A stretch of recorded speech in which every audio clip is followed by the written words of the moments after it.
Hai, Assalamualaikum. Saya Zulhairi Zulkifli. Hari ini saya akan bawakan salah satu keunikan di Malaysia, iaitu keunikan Baba dan Nyonya. Hai pakcik, orang kata nyari si Aki ni angin dia kena nombor ni. Tuhan, gua rasa dia hari ni masak sedap sekali. Ha, Habis betul. tengok pun makan nasi tambah-tambah. Tak apa dah terjadi sama dia Lu tak tahu gua pergi kena vaksin ni. Apa? Vaksin Vaksin. Gua kena vaksin ni. Hai, kemain lapar sekali. Gua pergi pun dah tak makan. Gua takut sekali tak makan tau kat sana. Gua so cakap pagi-pagi bangun makan kerja kenyang baru sonyo baru pergi. Lu tak makan. Hai, lu pun tahulah.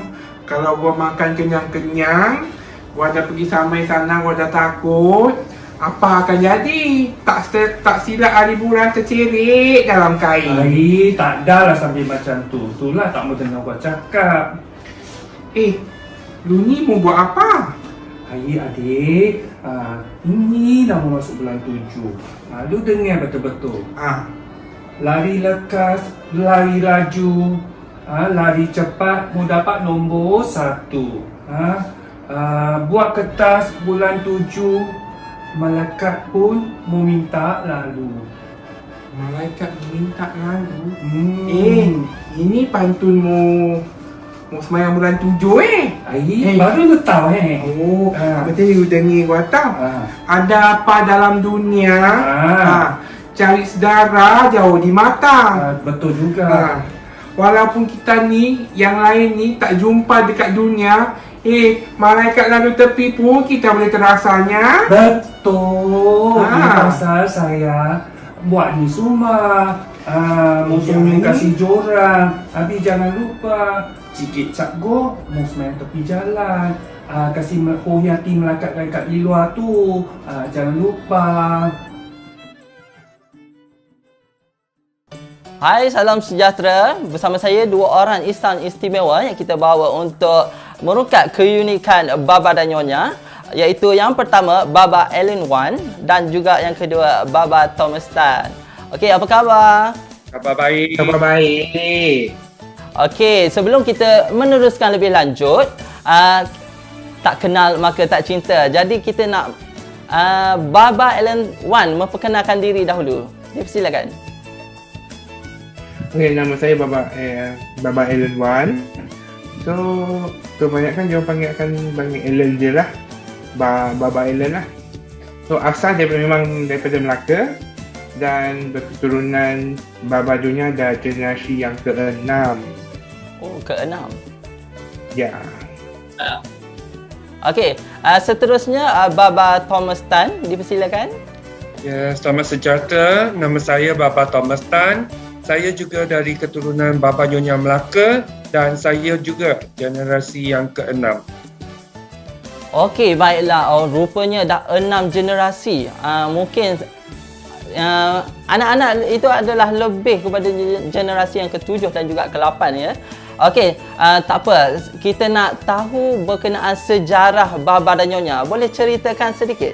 Terdapat satu teori ya, yang pedagang dari negeri China datang ke tanah Melayu berbuat niaga ikut masa monsun ya.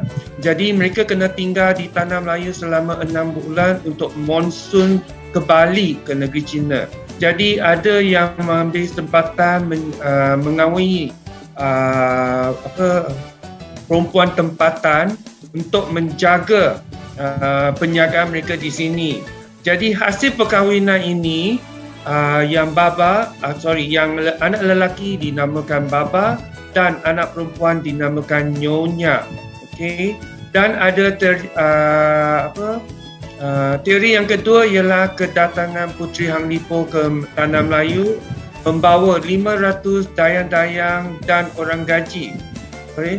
Orang gaji ini yang kahwin dengan orang tempatan, mereka menghasilkan komuniti Baba Nyonya yang pertama di Melaka. Itu pasal wujudnya Bukit Cina bagi perkampungan mereka dan juga sekarang menjadi tanah perkumpulan besar luar dari Cina di Melaka. Okey, terima kasih. Jadi Baba dan Nyonya ini dikira bukan Melayu dan juga bukan Cina. Jadi siapa Baba dan Nyonya ni? Okey, kita ni hasil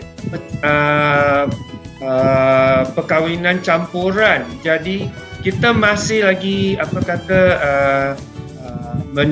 menjiwai tradisi Cina yang tulen, dan kita juga ada tradisi Melayu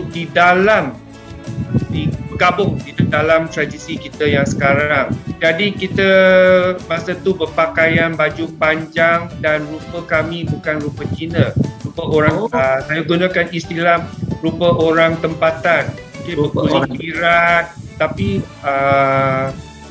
rupa kami bukan Cina, bukan pun Melayu. Itu pasal kami dinamakan orang Melayu, orang Cina bukan Cina.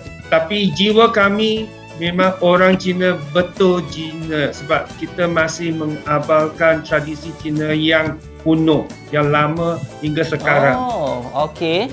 Maksudnya Cina bukan, Melayu pun bukan. Jadi peranakan Baba dan Nyonya, betul? Betul. Ya, desa yang pepatah pantun yang selalu saya mainkan. Saya mainkan. So pantun dia adalah naik beca pergi ke pekan, belikan saya bunga kantan. Gua ni Cina bukan, Melayu bukan. Inilah kata orang peranakan. Itu dia. Pernah dengar pantun tu. Rupanya inilah Baba dan Nyonya. Okey. Sebenarnya Baba dan Nyonya ni terdapat di mana kalau di Semenanjung Malaysia ni? Okay, selain dekat Melaka, dia ada juga di Pulau Pinang dan Singapura, dan ada juga di dekat Phuket. Oh, okey.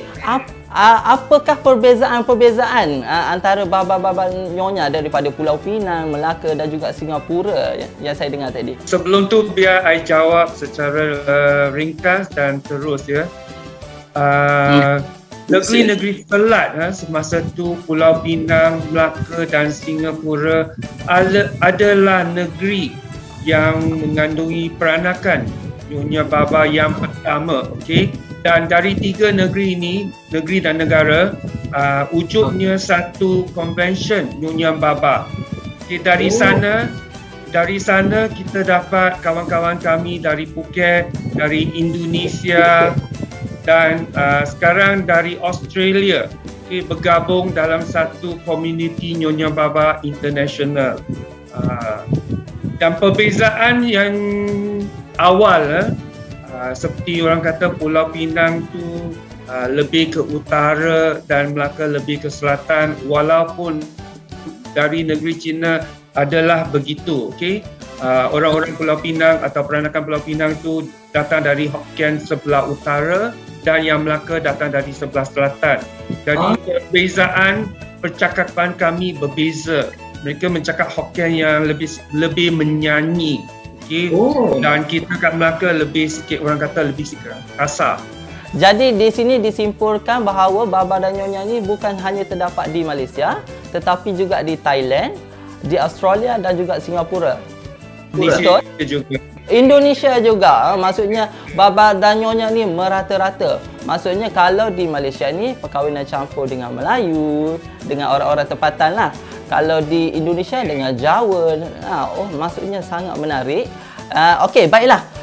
Kita akan ke seterusnya, iaitu pemakaian Baba dan Nyonya. Okey, kalau kita tengok bagi Nyonya, kebanyakan memakai baju kebaya. Kalau kita tengok yang dulu tu dia panjang kan, tapi sekarang ni makin singkat. Boleh terangkan tak? Boleh. Okey, pada asal dari masa zaman Kesultanan Melaka hingga sekarang, sebelum tahun 1900, pakaian baju panjang adalah pakaian tempatan ya. Bukan saja untuk peranakan, tapi orang Melayu dan juga Portugis dan juga Ceti Melaka. Pakaian yang digayakan oleh peranakan masa tu ialah pakaian dibuat daripada kapas dan dicetak secara kotak-kotak flora atau fauna sahaja yang berulang-ulang. Warnanya biasa dalam coklat, biru tua, hitam, merah, warna-warna yang asli sahaja. Oh, warna asli. Ya. Okey. Masa tu semua kapas. Dan bila datangnya Inggeris ke tanah Melayu, pakaian ni semua berubah. Okay, dari jenis kain kasar, kain lace, dan kita juga ada gunakan sutera Cina. Oh, sutera Cina. Sutera Cina lebih berwarna ya? Tak ada, dia lebih nipis dan warna-warna macam warna-warna orang Cina suka pakai, warna putih, hijau, biru muda dan sebagainya. Warna-warna Inggeris berbunga-bunga, bunga ros, berjenis-jenis bunga dan warna-warnanya ikut cita rasa orang Inggeris. Oh, itu yang kita tengok sekarang ni, pemakaian baba dan nyonya ni lebih moden, orang kata. Ada unsur bunga, kainnya yang lebih nipis, menggunakan kain tisu dan sebagainya. Betul? Ataupun bukan? Betul Dari dulu memang baju panjang, dan selepas 1920 baju panjang tu dah dimula dipendekkan ke aras punggung. Aras punggung, ya betul. Dikenakan dengan kain batik yang cantik berwarna-warni. Sangat-sangat cantik. Betul. Selepas tu kain lace masuk dan mesin tangan masuk. Jadi mulalah corak sulaman. Okey. Di Melaka kita gunakan sulaman tepi dan kemudian naikkan bunga. Hingga sekarang bunga dia makin lama makin tinggi seperti yang kita dapat sekarang. Tapi fashionnya berubah ya, dari baju panjang ke kain lace ke baju potongan baju Kota Baru atau Anita Gronggong, dan sekarang kebaya moden pendek. Okey, Baba Allen. Kalau pakaian untuk baba pula macam mana ya? Kebanyakan baba dia baju Cina. Oh, baju Cina. Dia tak ada baju Melayu Tak ada. Dia cuma macam baju Cina, sebab baju Cina yang macam saya pakai sekarang ni. Oh, okey. So dia memang asal dia daripada Cina kan? Ya, so, betul. Memang baju-baju ni dia akan orang kata dah macam pakaian biasa untuk dia orang. Faham. Maksudnya kat sini kalau yang bahagian perempuan, bahagian nyonya itu memakai pakaian tempatan. Okey, kalau baba pula memakai pakaian daripada Cina asal. Betul? Okey, bagaimana dengan aksesori? Kalau kita tengok ada juga kasut, hiasan, kerongsang, semua tu nampak berbeza daripada tempatan. Memang berbeza. Saya suka dengan kasut. Kasut. Mula dengan kasut. Okey. Untuk kita nyonya suka menggunakan kasut manik dan kasut benang emas dan jadi ini semua adalah hasil tangan sendiri si nyonya yang memakainya. Sebab sebelum ni setiap nyonya tidak keluar dari rumah, mereka diasuh dari muda kecil untuk menjahit kasut manik sendiri, belajar menyulam, belajar masak dan bagaimana untuk menjaga rumah. Itu ialah edukasi yang asas. Sehingga kemasukan British, baru ada sekolah-sekolah untuk kaum perempuan. Jadi anak-anak nyonya juga pergi ke sekolah dari masa maksudnya apabila dah ada sekolah British tu, perkembangan fashion, perkembangan tu barulah timbul unsur-unsur yang baru dalam baba dan nyonya, betul? Okey, Baba Allen boleh kongsikan berkenaan makanan? Kongsian pemakanan ni, dia berunsurkan makanan nyonya, dia banyak gunakan bahan-bahan tempatan. Okey. So yang paling penting dalam bahan tempatan tu adalah serai, lengkuas, bawang, cili, belacan, buah keras, kunyit dan bawang merah. Dan bawang merah.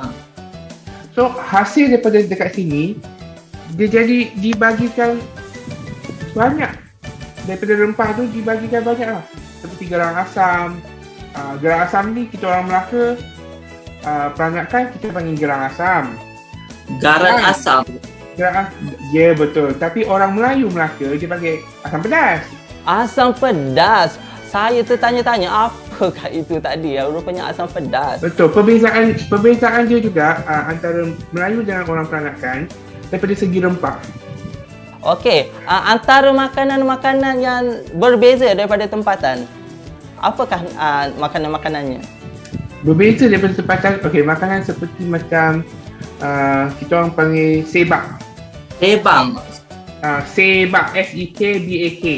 Oh, okey. Sebang. Tapi jangan salah faham, B-A-K tu bukannya menunjukkan babi ataupun daging tinggi yang dia orang dikatakan haram. Okey, faham. Sebutan daripada Hokkien adalah daging.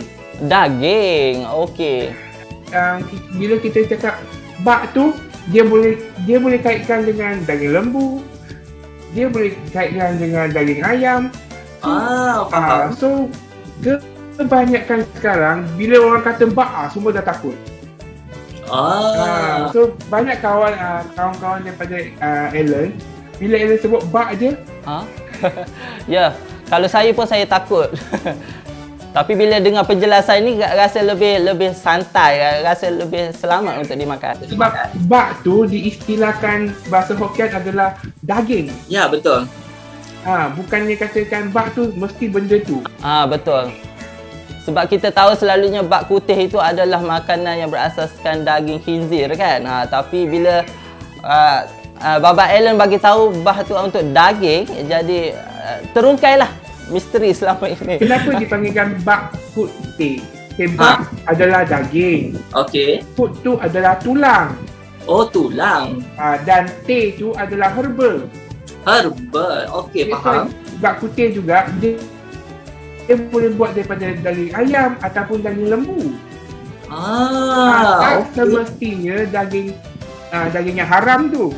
Daging kita kita kebab pendek. kita So bila istilah bak putih tu orang dah fikir alamak babi. Haram. Ya. So, sorry, orang Melaka dia lebih kasar sikit So jangan orang kata apa? Jangan sebab Alan jenis yang tak nak selindung. Biarkan orang nak cakap apa. So bila you selindung, orang akan you so fat. Betul. Memang macam berpura-pura. So I jenis yang open. Ya, bagus. So bila istilahkan bak kutih tu, so jangan salah faham. Bak kutih tak semestinya daging babi. Dia boleh dikaitkan daging ayam, daging itik, daging lembu. Okey. Sebab apa? Dia menggunakan tulang. Okey, Baba Alan, kalau kuih-kuih ada tak kuih-kuih yang berbeza daripada tempatan? Actually, perbezaan dia tak banyak. Daripada panggilan nama. Dan cita rasa dia ada beza sikit. Macam katakan Sri Mungka. Okey. Kalau Melayu punya Sri Mungka, dia warna hijau. Tapi kalau orang Nyonya, kita tak panggil Sri Mungka, kita orang panggil daging galuh. Berwarna kuning. Antara bahan dia yang dimasukkan jadi kuning tu apa? Telur kuning. Oh, telur kuning. Okey. Dia menggunakan banyak telur dan santan. Macam agak berbeza. Macam Sri Mungka, Melayu punya dia gunakan pandan. Betul. That's why dia warna dia hijau. But orang Baba Melaka dipanggilkan daging galuh tu, dia menggunakan telur, santan, tepung beras, and then sedikit tepung gadung, tapi depends pada family yang ada lah. Maksudnya makanan sama, cuma bahan sahaja yang berbeza. Okey. Dan nama juga telah pun bertukar kan? Lagi satu katakan macam cendol Cendol. Istilah cendol nyonya. Banyak orang Melaka, orang datang Melaka ni kena tipu. Sorry to say Jadi bila orang katakan cendol nyonya, jadi betul-betul cendol nyonya ni dia makan cendol yang warna hijau tu, santan, gula melaka dengan air batu. Oh, okey. Sekarang ni sebab Alan nak keluarkan ni sebab banyak orang berniaga ni dia salah faham. So bila kata cendol nyonya ni, dia mesti ada cendol, mesti ada kacang. Oh, Tak ada okey. kacang. Dia adalah cendol, santan, gula melaka dengan air batu je. Itu sahaja. Oh, itu sahaja. Okey, okey. So perbezaan dia cendol nyonya dengan cendol yang sekarang dijual tu lain. Okey, dikatakan bahasa baba dan nyonya ni berbeza dengan bahasa Melayu Jadi adakah dialek-dialek tertentu yang berbeza? Boleh tak mana-mana baba untuk perkatakan? Oh, bah. Ya. Gua dengar anak jantan lu mau kahwin dengan anak perempuan gua Ai, kalau dah masuk Minang tu, yalah. Tanya-tanya, sudah buang mulut. Bapa terima tak? Gua mau tanya lu, pintu lu tu besar tak daripada pintu gua? Memang pintu gua besar. Lu tak tengok berapa tinggi, berapa lebar gua pintu, tau? Ya kah? Ya. Kalau lu macam tak ni boleh kalau masuk, kalau pintu lu besar, gua terima pinangan lu. amboi. Cakaplah terang-terang. Kita orang baba ni banyak gunakan bahasa kiasan. Maksud dia macam ni. Sebab kita orang pasal perkahwinan So bila nak masuk Minang tu, pintu tu adalah disamakan taraf. Okey. Di taraf. So bila kata pintu lu tu besar tak daripada pintu gua, bermaksud dia taraf baba tu setaraf tak dengan saya, dengan gua. Oh. So orang dulu-dulu Gunakan biasa kiasan ya. dia banyak gunakan bahasa kiasan. So dia tak nak direct. Dia akan cakap macam tu. Lu mau kahwin dengan anak gua tapi pintu lu tu besar tak daripada pintu gua. Bermaksud dia setaraf tak dengan keluarga saya. Memang sindiran tu agak pedih bila mendengar. So ada lagi satu kata sindiran dia lagi satu. Gua dengar anak lu tu bawa kereta senang siap parking Anak gua punya kereta susah mau parking. Dia punya bus tak ada orang ada. Berarti bermaksud dia dah menunjukkan kehidupan dia yang kaya raya. Taraf. Okey, baiklah. Jadi kita tamatkan di sini dahulu. Jadi terima kasih diucapkan kepada Baba Allen Wan dan juga Baba Thomas Tan di atas perkongsian hari ini. Okey, sekian saja perkongsian saya mengenai Baba dan Nyonya. Jadi jangan lupa like dan share video ini. Saya Zulhairi Zulkifli mengundur diri. Assalamualaikum. Bye bye.